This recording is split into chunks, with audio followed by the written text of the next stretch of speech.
Irjen Verdi Sambo menjalani sidang kode etik profesi Polri terkait kasus pembunuhan Brigadir Yosua. Apa yang digali dari sidang yang menghadirkan 15 saksi ini? Dan seperti apa keputusan yang akan keluar dalam sidang etik ini? Untuk membahasnya, sudah bersama kami pengamat kepolisian dari Institute for Security and Strategic Research, Bapak Bambang Rukminto, dan juga Irjen Purnawirawan Yakobus Jeki Uli, anggota Komisi 3 DPR RI dari fraksi Nasdem. Selamat malam Pak Bambang dan Pak Jeki. Terima kasih waktunya di Kompas Malam. Selamat malam, Mbak. Bu. Ya, saya akan langsung ke Pak Jeki terlebih dahulu. Pak Jeki, kita tahu bahwa intervensi ini sudah pasti tidak boleh dilakukan. Tapi menurut Anda sebagai seorang anggota DPR yang juga purnawirawan kepolisian, apa yang digali dari sidang etik ini dalam kasus Sambo? Yang digali dalam sidang etik ini adalah menyangkut tentang profesionalisme dari Sambo dalam menjalankan tugas. Dan kemudian kita mencari titik mana yang dia lakukan dan menyalahi aturan yang ada. Dan itu ada dua sebagai anggota yang bisa salah. Itu pertama adalah pidana. Pidana itu melalui pengadilan umum. Tapi etik itu akan kembali kepada korpsnya, kepolisian.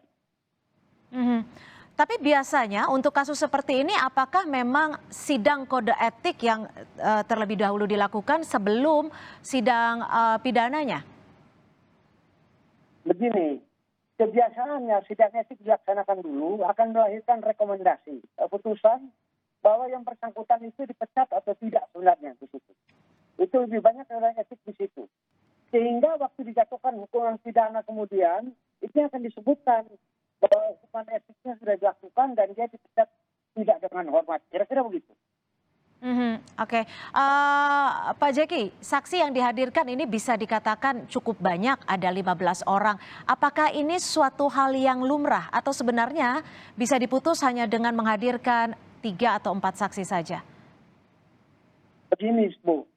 Kita ingin mencari kebenaran yang sesungguhnya dari kasus ini. Sehingga saksi sebanyak mungkin bisa diberikan untuk kita bisa menentukan kasus ini seperti apa. Dengan datangnya para saksi ini akan menguatkan bahwa yang bersangkutan itu salah atau tidak. Sehingga kita tidak melihat jumlah saksi di sini. Kita menemukan kebenaran yang terjadi. Jadi berapapun jumlah saksinya yang dihadirkan, ini justru akan memberikan penilaian yang lebih akurat. Seperti itu ya Pak Jeki ya? Betul sekali, Bu. Oke, Pak Bambang, ini kan kasus ini sebenarnya sudah menjadi sorotan publik. Sidang kode etik Verdi Sambo nyatanya tetap digelar tertutup. Kalau menurut Anda, apakah ini bisa menjawab pertanyaan dan kegelisahan publik? Ini malah sebuah kemajuan ya, karena sidang etik sebelum-sebelumnya malah media tidak pernah tahu ketika ini, karena ini menjadi sorotan publik dan media bisa meliput meskipun sidangnya sendiri tertutup. Ini adalah sebuah kemajuan, dan yang lebih penting dalam catatan saya, sidang ini digelar sangat cepat dan hari ini rencananya langsung diputus. Itu malah menjadi semacam upaya untuk membangun kepercayaan masyarakat kembali. Seperti itu. Tapi biasanya teknis pelaksanaan sidang etik Polri seperti apa sih, selain biasanya tertutup dari media dan juga bahkan media tidak mengetahui sidang etik kapan digelarnya? Memang ada aturan sesuai dengan Perkap 7 tahun 2022 ya. Yang ini sebelumnya adalah revisi dari Perkap 17 tahun 2012 kalau tidak salah. Artinya memang proses etik di kepolisian ini harus melalui tahapan-tahapan dengan menghadirkan saksi-saksi, kemudian menyajikan bukti-bukti, dan tentunya dilaksanakan oleh atasan hukum dari seorang yang diduga melakukan pelanggaran seperti itu. Dan saat ini kan sudah dilaksanakan oleh atasan hukumnya dengan menghadirkan beberapa bintang 3 sebagai pimpinan sidang. Ya. Tapi kalau menurut pengamatan Anda terkait dengan pemeriksaan sidang kode etik Verdi Sambo ini yang turut memeriksa 15 orang, apakah sudah sesuai? Kalau tadi Pak Jeki menyebutkan berapapun diperbolehkan asalkan ini bisa mengungkap fakta yang ada. Ya, semakin benar, saya setuju dengan apa yang disampaikan Pak Jeki. Beberapa pun saksi-saksi, tentu semakin banyak saksi tentunya akan semakin memperkuat dan menambah bukti-bukti terkait dugaan pelanggaran itu. Makanya dan yang terpenting bagi kita itu adalah percepatan sidang dan percepatan hasil, karena sebelum-sebelumnya memang kalau terkait dengan pelanggaran yang dilakukan oleh perwira tinggi atau perwira menengah itu seringkali masih menunggu sidang pidana inkrah dulu. Nah, tetapi kalau saat ini digelar berbarengan etik terlebih dahulu sebelum sidang pidananya. Ini malah ini adalah sebuah kemajuan dan Kenapa Anda sebut ini sebuah kemajuan? Artinya ada semangat dari Kapolri untuk membuktikan statementnya, janjinya untuk segera menuntaskan kasus ini seterang benderang mungkin seperti itu. Jadi status dari institusi kepolisian ya seperti itu ya. Pak Jeki, terkait dengan sidang etik malam hari ini kan 15 saksi diperiksa. Dengan jangka waktu yang cukup lama, baru saja selesai 15 saksi diperiksa kurang lebih 12 jam. Biasanya kalau dari pengalaman Anda sebagai seorang purnawirawan, memang selama ini untuk pemeriksaan saksi-saksi yang berkaitan dengan kode etik? Begini, kita jangan melihat waktunya, jangan kita lihat durasi. Yang kita mesti lihat di sini bahwa pemeriksaan ini penting sekali untuk membuktikan kebenaran daripada kasus ini.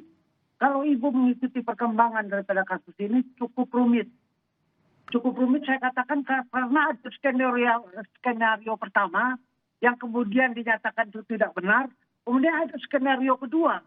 Nah ini sekarang semua diperiksa di sidang kode etik untuk menemukan mana yang benar dan kasus mana yang bisa menjadi dasar dia mendapat hukuman etik dalam masalah ini.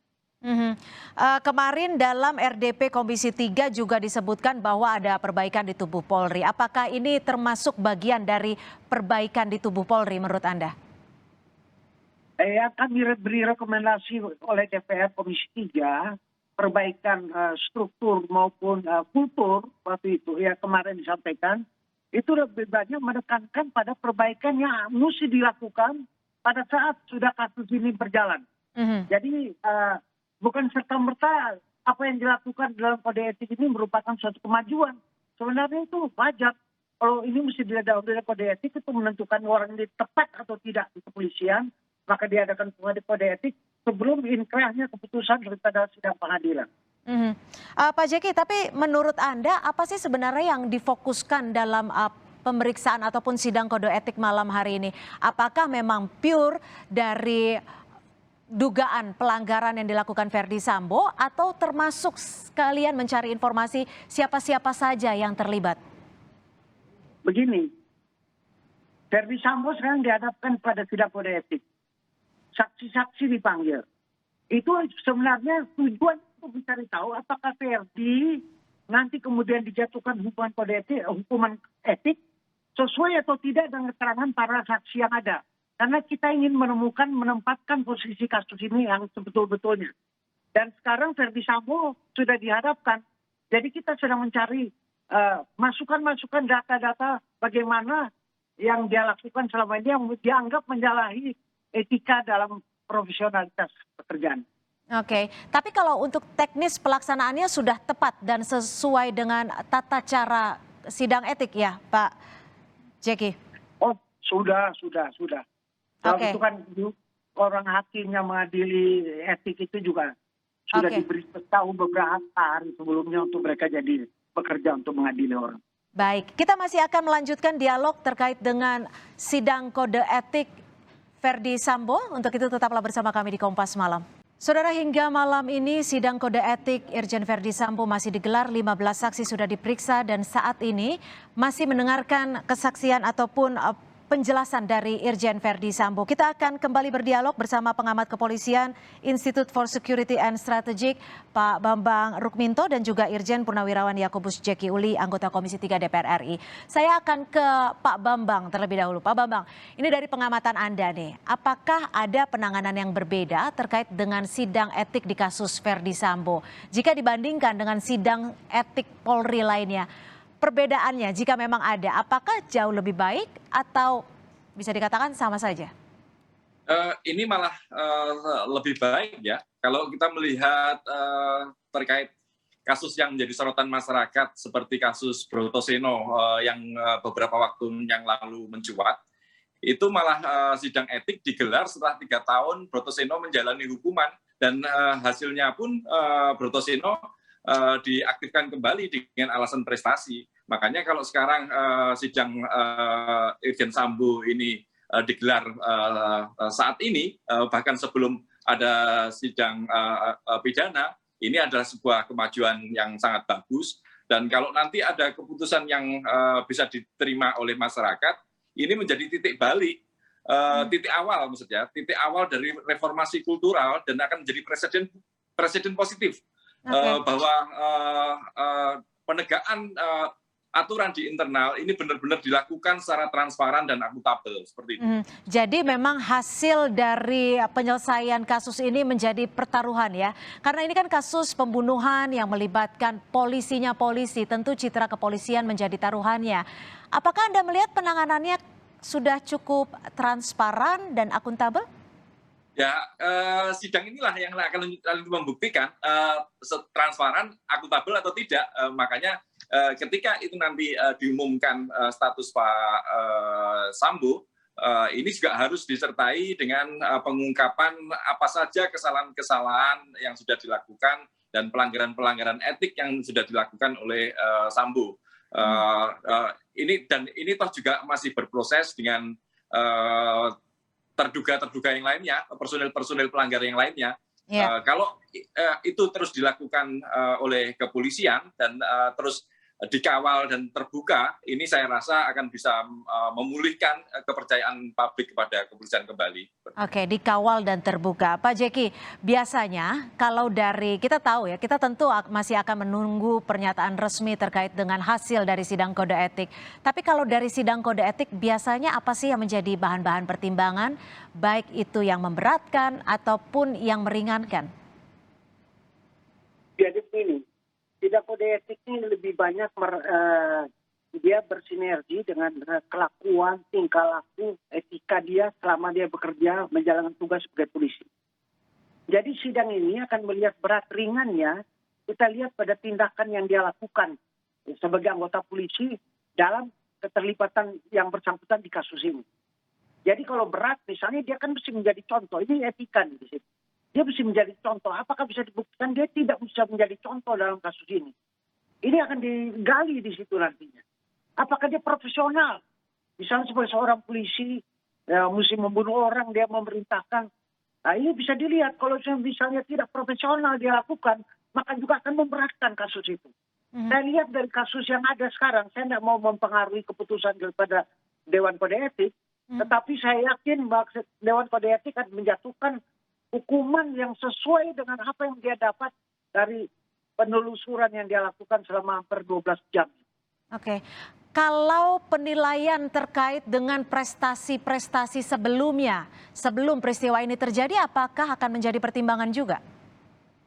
Ya pastilah, kita mesti melihat juga latar belakang baik buruknya orang. Tetapi dalam kasus ini, yang jelas dalam sidang kode etik akan dilihat apakah dia sudah melanggar etika tindakan. Kalau kita membaca koran, zaman IT sekarang yang begitu hebat, gampang kok orang bisa mengambil kesimpulan dia salah atau tidak. Tetapi sebagai Dewan Kode Etik, dia mesti menggali fakta yang dia dapat dari para saksi ini yang mengatakan bahwa itu berat hukuman yang mesti dijatuhkan. Oke. Itu saja. Iya, Pak Bambang, pengamatan Anda kira-kira kalau kita melihat nanti, hasilnya akan seperti apa menurut Anda? Dengan kesalahan yang sangat berat ya, ini terkait kalau menurut pasal 17 pasal 17 dari Peraturan Kapolri nomor 7 tahun 2022, memang banyak hal-hal yang kesalahan yang dilakukan oleh Pak Verdi Sambo ini terkait dengan unsur kesengajaan, terus kemudian juga Menghalangi penyidikan. Kesengajaan dalam menangani penyidikan, kemudian juga ada